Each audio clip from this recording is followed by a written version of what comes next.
So you want to be a real estate agent. Real estate is all about uncomfortable. To literally give your life and soul to this business, being comfortable in the uncomfortable, that's what the game is. That's all it's about. You know, most of success in real estate and in life, it's 70% attitude. I completely agree with that. If I just gave up, then I wouldn't be where I am now. Welcome to the House of Vesta, the #1 independent real estate team in Illinois. We are a group of characters and would love to welcome you into our home with open arms. If you love a good time and a good real estate story, come through and be part of the conversation. This is your host, Grigory Pekarsky. Welcome to the first episode of House of Vesta. It's girl dad Greg. And mob wife Michelle. Mob wife Michelle. How are you today? I'm doing really well. How That's are you? good. I'm very, very good. How's your week going? It's going good. It's going good? Awesome. Well, today we want to talk about, so you want to be a real estate agent. So we're talking to all of the people out in the world thinking about getting into real estate. What I'm hoping that we get out of this episode is personal experiences. You just started pseudo kind of first-ish full year in real estate. I've been in 14 years, so we have very different perspectives. And at the end of this podcast, what I wanted to do is I wanted to show somebody the steps to take if they actually, okay, cool. I'm not terrified of being a real estate agent after all of the terrifying things we're going to tell them, and they still want to become. So we'll go over at the very end how to become a real estate agent. But why don't we begin by, Michelle, you going over, Mob Wife Michelle, why don't you go over your upcomings and how you kind of fell into real estate and what the beginning looked like for you? Yeah, absolutely. So I actually started more so in the corporate world. Graduated college, kind of did the corporate life for a while. Because of the pandemic, I decided to move back home, switched careers completely, started over, and then got into real estate. From there, I joined Vesta, and I've been here, I think, about 10 months now.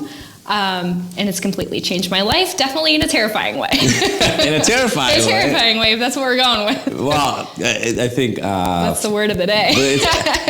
Yes, you've seen incredible success in the short period of time you've been here. But why don't you go into where you began? How did you fall into the brokerage you were at? How did that go? Absolutely. So when you first get into real estate, you have to do so many hours of learning, and then you have to take an exam, which is pretty rough to pass. But once you get past that, you basically are licensed to become an agent. I didn't know what I was doing, and I joined a very large brokerage, and they basically just give you a bunch of online training materials, and they're like, here you go, good luck, kid. And it's like, okay, but this isn't actual life. There's nothing to do with this information. Everything that I've just learned, I'm not putting into use because it's you're kind of out on your own, and then it's they push you off the deep end, and it's all right, figure it out. I see that as a very common occurrence, right? There's the better names, the bigger names in real estate, right? It's these big brokerages that they only survive by having large numbers, right? Because their margins are so thin. It's all about how many brokers can we have, consistent recruiting.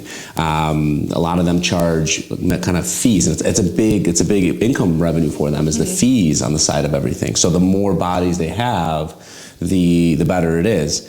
Now, unfortunately, it turns into this kind of vicious cycle where they're not, and a lot of times, delivering on the actual support, right? So when we were talking, when we came across each other's universes in real estate, and when we were thinking about you coming over here, one of the things you said is I feel like I'm on an island, right? I don't feel I'm supported, but I'm hungry. I don't know what to do with this hunger. I don't know what direction to take. I'm always out for blood. Yeah, always out for blood. But and I see that as a big, consistent problem, is that a lot of people with the right thoughts, the right ambitions, they get stuck in a bad starting spot. And what people don't realize is you don't have a long runway to make it in this business, because you don't make money unless you sell, right? And let's just say the average, even on the day one, you somehow miraculously get somebody, get them to get under contract, get the contract accepted. You're still typically, 2 months minimum, or maybe be close, but on average 2 months to close. Right. So you're, even on day one, you're 2 months out from your first paycheck. But your average is 6 to 9 months for somebody to get their first deal if they're doing the correct stuff. And who can live off of not being paid for 6 to 9 months? You'd have to get a second job. So exactly. So the first point, if you're thinking about getting into real estate, is you have to understand that you need a kitty. You need a amount of money that will cover at least, let's call it, I would say a year's worth of expenses that are fixed, right? So like your rent, your food, the things you need to live, right? You don't need to go to Disney World every single week, right? But Please don't. you definitely need to have breakfast every morning, right? You need to eat. So you have to have these specific costs. And let's say on a very low end, it's $2,000 a month, right? So the first year, right? That's $24,000 cash money that you need to have saved just to give yourself the best chance, to give yourself enough runway to make it. That's why, 50% of people fail in the first 6 months, and then an additional 50% of people fail in the next 6 months. So that means that if out of 100 people start, on average, only 25 will make it by the end of the year. Real estate is a marathon for sure, not a sprint. A lot of people don't start with that mindset, and they don't get proper guidance, they don't get proper mentorship. And when you're feeling like lost on your island, every day lost, right, is that much longer to start that movement, to start the consistent business. Because all real estate is the small things that you do on a daily basis that eventually builds your business, right? But you have to be doing these things, and you have to be shown what to do on a daily basis. And if you're just kind of twiddling your thumbs and like, I don't know what to do, you lose a month, right? Like you don't start anything until you really understand what you have to get going. So all I'm trying to say is like, I see this as a big problem where a lot of brokers that we come across, they just feel lost. They don't know what to do. But I also see the hunger in them, right? I saw the hunger in you. You were like, just show me the opportunity. I want to work, right? And I was like, thank God you came like into our sphere, because we needed an exact person, because we only hired off 2 things, attitude and work ethic, and you had both of those. And then we plugged you in, and now what? You're the highest closing ratio in the entire office, right? What are you at, 24%? 24%. It's crazy. Like that's unheard of. That is unheard of. What do you think attributes and contributes to that success of yours? Okay, for sure, attitude, right? Like, because if I'm getting down on myself within the first few months of me not knowing what I'm doing and just learning, if I just gave up, then like I wouldn't be where I am now. So what you were saying, going off of something that you've said previously, at most of success in real estate and in life, it's 70% attitude. I completely agree with that, because you have to have the optimism to continue forward even when things aren't looking great. Yeah. You have to set yourself up in the right beginning position to really be able to start building that business, right? So, because like real estate gives you a lot of avenues, right? Yes. And that's what is really interesting to people is like, that's, we see all these sexy shows on Bravo, we see them on HGTV, and it's like, oh, look at this real estate agent. They made so much money after showing 3 homes, I can't stand those shows. I know, me neither, because it paints our... I do like HGTV though.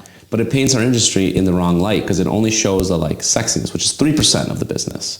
97%... If that much. Yeah, right? 97% of the grind, the work, the stuff that it takes you to get there, they never show that. Right. So people come in with this like, I'm very personable. I should be able to be good at real estate, right? But like you get into it and it's all self-motivation, right? Like no one's gonna call you in the morning because you're a 1099 contractor. And if people don't know what 1099 contractor means, is you're basically your own business.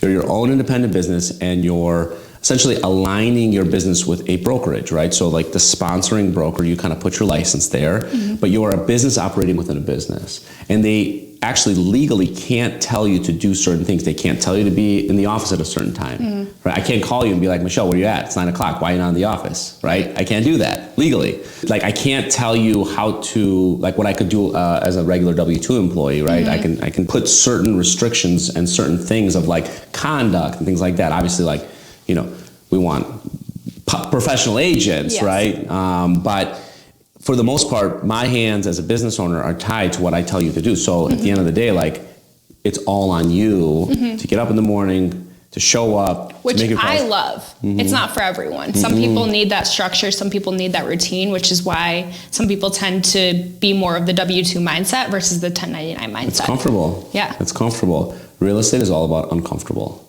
right? And I love chaos. Yeah, it's chaos, but it's controlled chaos. It's about being comfortable in the uncomfortable. That's what the game is. That's all it's about. And a lot of people get into it and if you don't find that rhythm right away, right? It's kind of like this spiral that starts to kind of go negative. And people just have to acknowledge it. They have to know that that's the truth. And that's one of the first things that I see where people fail. I remember in the beginning, even with us, I remember that it took you a little while to close the deal. Yeah. Right? What would you say contributed to the eventual successes that led you to where you're at now? Like, what are the things that you, in the beginning of your career with us, once the engine started to run, what were those things that contributed to you starting to see success? Yeah, I guess just my everyday activities, following up with clients, learning what I'm doing within real estate, because again, there is a learning curve versus what you read in a book and then what you actually put into place in real life. That was the huge learning curve. And once I kind of got over that and became comfortable with real estate and meeting clients and showing them homes, after that, it was pretty easy to, start to move towards closing a deal.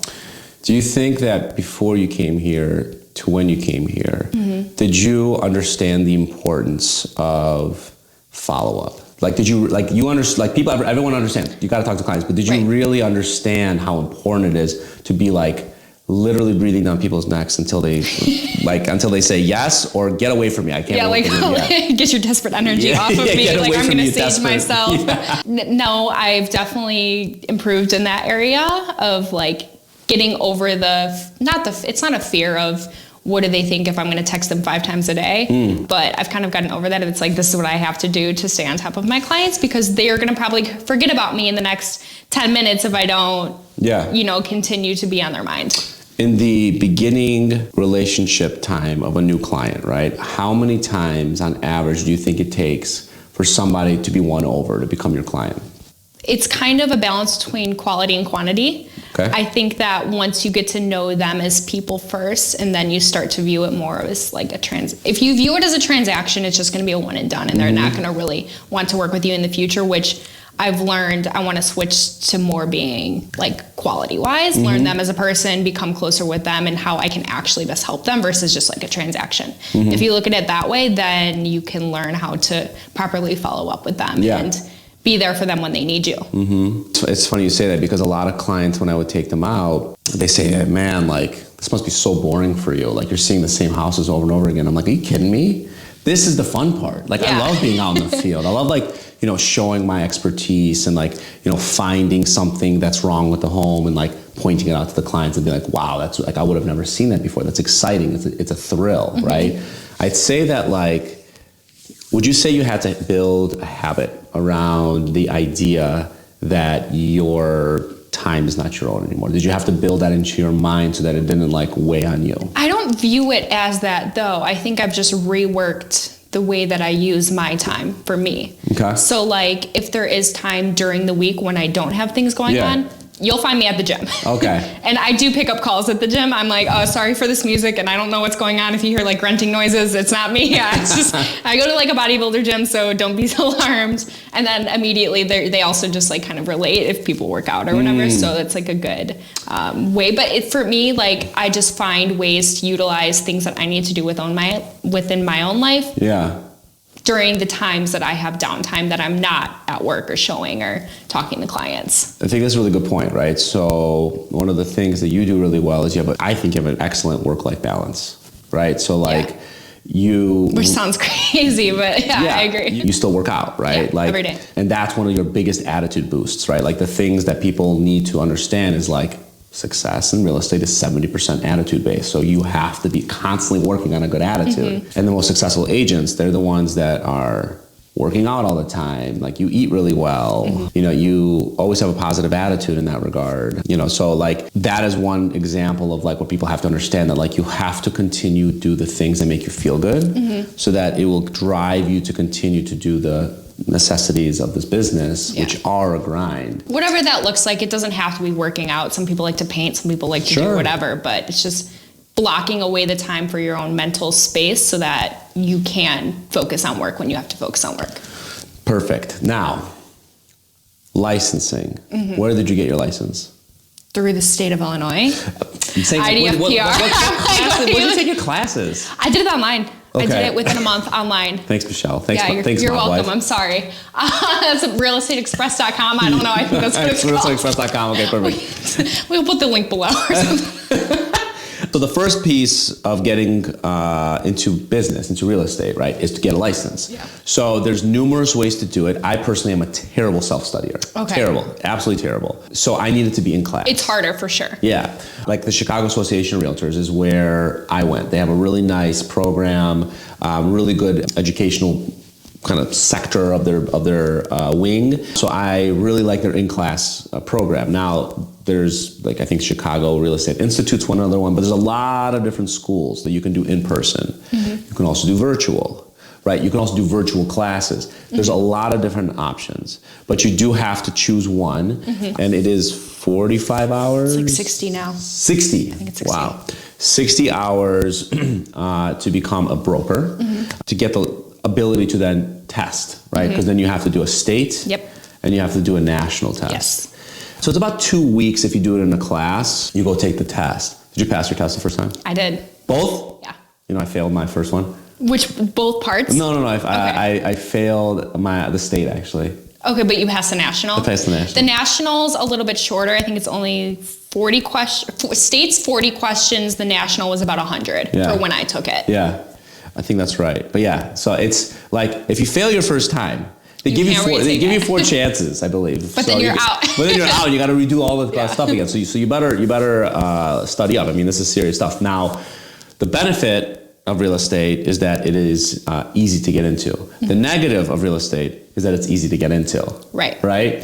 So like it's like anything else. They'll teach you like the craziest stuff, like hectares or whatever, like how to it's like they teach you everything, and it's like how do you I remember this like the question about farms and like how big is your farm? I know exactly what you're talking about. I'm like, I'm gonna sell condos in Chicago. Like, why do I need to know this? But you need to know this. Well, it's like learning like the Pythagorean theorem or whatever. Like in school, you're like, when have I ever used this? Exactly. But same thing in school. One of the things that I think that our educational system really lacks on is real life teachings, right? Taxes. How do you do taxes? How to buy a home? Yeah, right. How does life just work in general versus I get math is extremely important, but we don't need to go that hard because everybody's not going to use calculus, but everybody will be paying taxes. Now, in similar fashion, same thing happens with real estate. You go through this 2-week crash course, mm-hmm. of learning about how to make sure you understand how to qualify farms, which you probably will never. I mean, could be important. Again, it's one of the avenues you can use in real estate. That's the beauty of this Southern business. Illinois. But yes, but the truth is that they don't go into like what we're talking about here. Right. You're gonna get thrown to the wolves. You're gonna be like literally for the most part, people just thrown to the deep end. Yeah. I hope you can swim, and it's like either you know how to swim or you don't, or you get a lifeboat. And 75% of people sink. They just do. That's just the way that it goes. And to me, like I've always said, I think that the barrier of entry is very low for this industry. The industry, we have a lot of good ideas, I think, of what the industry wants to be, mm-hmm. in regards to the fair housing stuff, the way that they want us realtors to be represented and represent the industry. But I see a lot of bad real estate agents acting badly. And I think it's because it's too easy to get into and there's not enough oversight, in my opinion, over this kind of stuff. So we're kind of self-regulate. So I still think we're cowboys and cowgirls. Like that's literally what I think it is. So that's kind of my take on it. But okay, so you need to take these classes to get the licensing. Now, fees. Yep.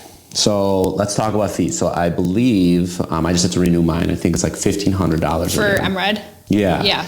Because the way that real estate is structured, you have the national chapter, the National Association of Realtors. Then you have a state chapter, Illinois Association of Realtors. That's here in Illinois. And then you have your local, or Chicago Association of Realtors. Every single one of those chapters, guess what? They want their money. Real estate actually is one of the most financially flush, upward momentum industries because of that, because everybody gets a little piece, right? Give me that money. There's something to be said about why maybe there's this low barrier of entry, right? Because when you make money off your heads, right, when we talk about those big brokerage houses, right, it's like if you're successful or not, they're very happy if you're successful or not. But it's also about making that money. right? You got to watch yourself. You got to watch out for yourself, and you have to make sure that you know these things and you're preparing yourself mentally so that you give yourself the best chance of survival. Correct. How do you choose where you land your license? I think that's a really big question a lot of new agents want to know.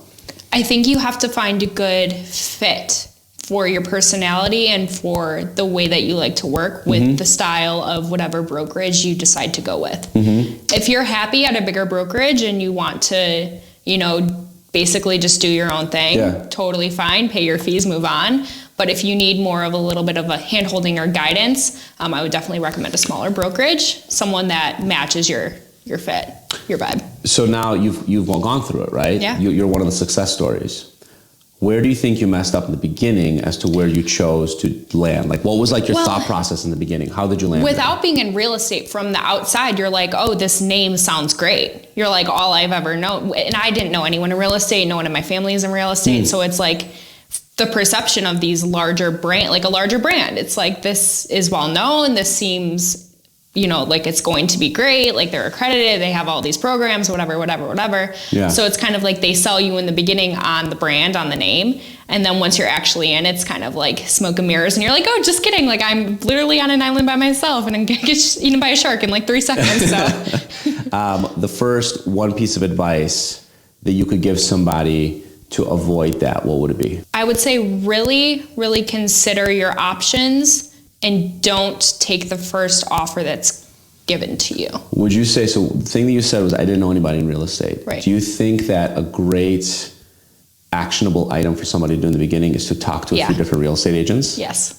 Absolutely. You'd be surprised how many who you would trust, a real estate agent that you would trust, because like you said, the barrier to entry is so low that get a few opinions from different people. Now, that's like kind of opening up a can of worms, right? Because it's like there's 16,000 brokers in the city of Chicago, and they are not all great. And everything's going to be different. And every brokerage is going to be so different. So one of the things you might want to do, our numbers are out and about, right? Like we are all free willy-nilly telling us how much and successful brokers are. So one of the things you might do is maybe get a list, right? And who's the top 10? Who's the top 20? And maybe in the beginning, what I would do if I was to restart is I would first look at what brokerages are in, right? Is there a consistent number of top brokers in the same brokerage, right? Well, that's interesting. Maybe I should look in this brokerage, right? That kind of gives you one perspective. But then also call these new brokers, because these top producing brokers, they usually are very welcoming and warm to new bodies, and they can at least give you 5 to 10 minutes of consult. People always ask me, hey, Greg, can I ask you some questions about real estate, right? And if it's somebody that, I think was like really interested, absolutely, let's chat. Now, of course, everyone's gonna try to recruit you, right? That is what it is. Right. But know that going into it, and like Michelle said, don't say yes to your first offer. Go out there and interview people. Go out there and now, instead of seeing yourself as interviewing somewhere, interview them. Right. Write down what am I looking for? What do I want to specialize in? What excites me, right? Because in real estate, there's so many different avenues. You can sell houses, you can sell farms. You could sell farms. You can sell parking spots, right? You could go commercial, multi-units, investment properties, so many different. What areas do you want to specialize parking lots. What area, like location-wise, do you want to specialize in? Like, do you want to be close to where, probably easiest where you live, right? Do you like the burbs? Do you like the city? And what kind of real estate is being sold over there, right? Where can you, because real estate's all about getting into niche markets and taking over, right? So, like, what do you feel like you can really get into? What's your best chance? And then who does that? Who sells in that? Ask them, how do they become successful? What are the things that I need to watch out for? Because nobody will tell you better advice than people that are actually operating in the field. Right. So that's the first thing that I would do, right? Maybe even before you get your license. Really start to think about these things. It's going to take a minute. It's going to take a long time to talk to the right people. You can do phone calls, but you might want to try to get them out for coffee, whatever. And you want to have as many perspectives of these as possible. You really do. Once you are now acknowledged and kind of know where you want to be, right? Now, as a managing broker that hires agents, let me give you guys some pitfalls of some immediate no's in my mind when people come to me and I do not want them to work for me. Tone. The first thing that I notice is tone. When somebody calls me and talks to me or I'm starting a new interview, if somebody has a bad tone from the start, it's an immediate turn off for me. Immediate. Because everything about real estate is the first look. It's the first representation of who you are. If you answer the phone like you're sleepy or you don't want to be on the phone to a person calling you, they're going to be immediately turned off and they don't want to talk to you. That's the first thing. So tonality. Secondly is I want to see your ability to grind, right? Like what is your work ethic like? And how much motivation do you need to get to that work ethic, right? Work ethic, I always look for attitude, right? What would you say? Okay, so somebody just is starting out in real estate, what tools would they need to succeed? A CRM. CRM, so customer relationship management tool. And in that CRM, what are some important features that have helped you succeed? Reminders, tasks for which clients I need to talk to on specific days, or at least just think about. Yeah, so action plans, right? So that's what we have in our CRM. It is these plans that we know for certain types of leads, right? How many follow-ups you need, right? So a new lead comes in, it's like you're bombarding them for 2 weeks, right? And we're specialists in online lead generation, right? That's what we are really good at, and that's what we coach and preach. A few points is that an online lead, a new lead, pick up in the first ring, right? 50% chance that you'll never talk to them again if you miss that first phone call. Right. So in the beginning of your career, in the beginning of my career, it was like, I'd be in a movie, my phone rings, I'm out of the movie, I gotta talk to this person, right? I am eating dinner, get up, I'm going on a date, right? Like, sorry, I gotta pick up this phone, which actually ruined a lot of my early relationships. But that is your... Well, it ended up working out for you. It ended up working out, it's okay. But it was very difficult, right? I mean, it's Maria, my wife, she's incredible, very supportive, but it's straining. Like but she also understands that like it's the necessity of the business, and eventually you get to a place where you can start calling your shots.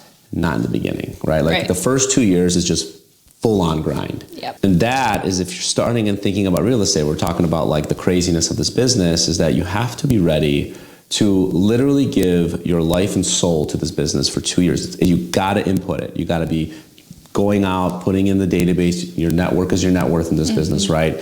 So one of the biggest mistakes that I made actually in the beginning of my career is that I wasn't really living that. I was kind of just, I was going and I was like absorbing and taking as many clients out, whatever, but I wasn't collecting all this information from the very beginning and starting to follow up with them. The way to get out of the vicious cycle of having to live by your phone earlier and quicker is by collecting as much data and as many people, anybody that comes through your network, you put them into the CRM and you have some sort of plan associated with them, some sort of follow-up, some sort of something.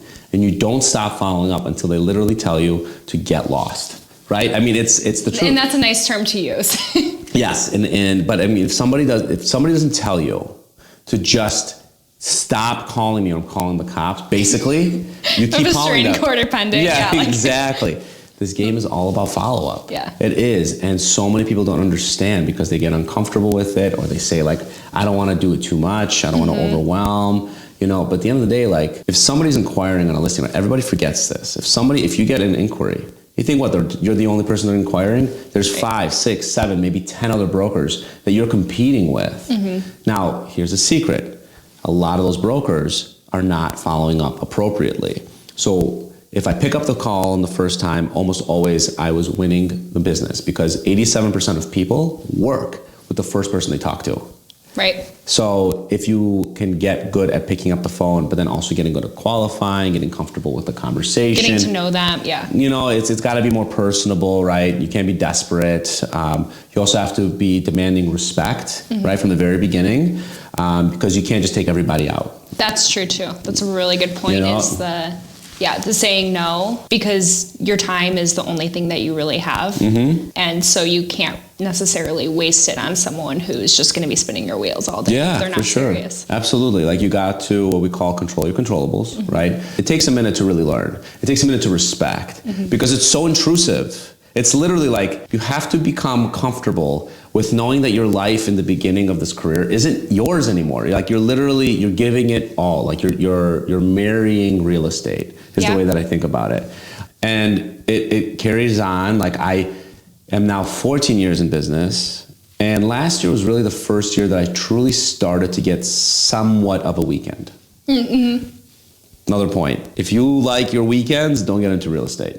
Your nights, your mornings. If you just like to have... Because on average, like, when are you taking clients out? All the time, if you can. Yes, like ideally Monday to Friday, like, during the day when it's beautiful out, but it's usually after work. It's usually when people aren't working. Sure, that's when you're weekends, working, right? Yeah. So you're working when people are working to get the business, and then you're working when people aren't working because you're taking them out after business, during the weekends, all of that stuff. And I think like a lot of these things, right? So like the grind element, you're marrying the business and you're giving up your life to real estate for at least a 2-year period. Getting away a weekend, right? It's in the beginning might sound like something people can do, but there are so few people that actually are willing and capable of doing. Right. Because it's at the end of the day, like, it's nice to have a weekend, right? Like, perfect example, on St. Patty's Day. Chicago has one of the best St. Patty's Days party year on, year out. Probably accurate. Yeah, but like I never once remember any St. Patty's Day that I was able to celebrate. All I remember about St. Patty's Day is me veering around drunkards in the street. Yeah. Going on appointments. That's what I was going, right? And okay, sure, like I'd be like, cool, I'll meet up with you at 4 p.m., at 5 p.m. People have been drinking since 7 a.m. I'd meet up with these people that'd be like walking zombies or asleep. And I'd be like, all right, cool, I guess I'll just drink this beer by myself and like, just cry myself to sleep. Take myself home, yeah. I don't know. I mean, like at the end of the day, it all worked out. And, this year, we already crossed $100 million as a team, the Vesta team. So big ups to the team on that. But everybody here gets it. Everybody here understands, right? We're a cohesive group of individuals that understand that we're addicted to real estate. We have contributed and fully are invested in this business, right? When we're looking to hire people, yes, it's attitude, hard work ethic, but I'm also like, do you have a chip on your shoulder? Do you feel like you're owed anything, right? Because if you come in with a chip on your shoulder, and I've seen this all the time, right? You're not going to be all in. You're gonna complain too early. You're not going to do your MMAs or your money-making activities, what we call them here at Vesta Preferred, which is the activities that get you to the business and get you, people calling you, all that stuff. There's no question, there's no surprises why you have the highest closing ratio in the office. Because the way that we coach here, it's not ever on results. Right. You cannot control results.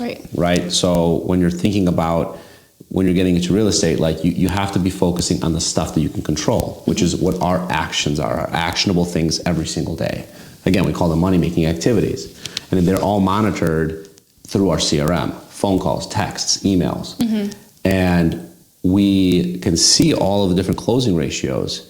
And of course, yours is the highest, and it correlates to the most amount of MMA activity, money-making activity. Like we could tell, like you have the most texts, the most calls, right? The most things that you have to do to like win those relationships. There's no surprises. Right. We say it all the time, it's a statistics game. It's a math game. So the more people you contact, more oftentimes, you will get more business. It's just the way it is, right? It's about filling your buckets, right? Yes. And you fill the first bucket with the phone calls and the in-the-moment activities of properly qualifying people. That then goes to the second bucket, which is the sub-results, right? Which is taking people out on an appointment, getting people out, getting listings and things like that. It sounds super tedious, and it's not. If you enjoy what you're doing, it doesn't feel like work. To me, I'm just like, I'm talking to these clients who I'm helping. And that for me is enjoyable. So it's not so much like grind. Like it feels easy. It doesn't feel like a struggle. You just are doing so many of the beginning activities. You're just living more in the sub-results category, which is the goal, the dream of real estate. And then that's it. I'm living the dream. You're living the dream as a mom wife. Of course. Nothing less. Welcome to the House of Vesta. If you love a good time and a good real estate story, come through and be part of the conversation.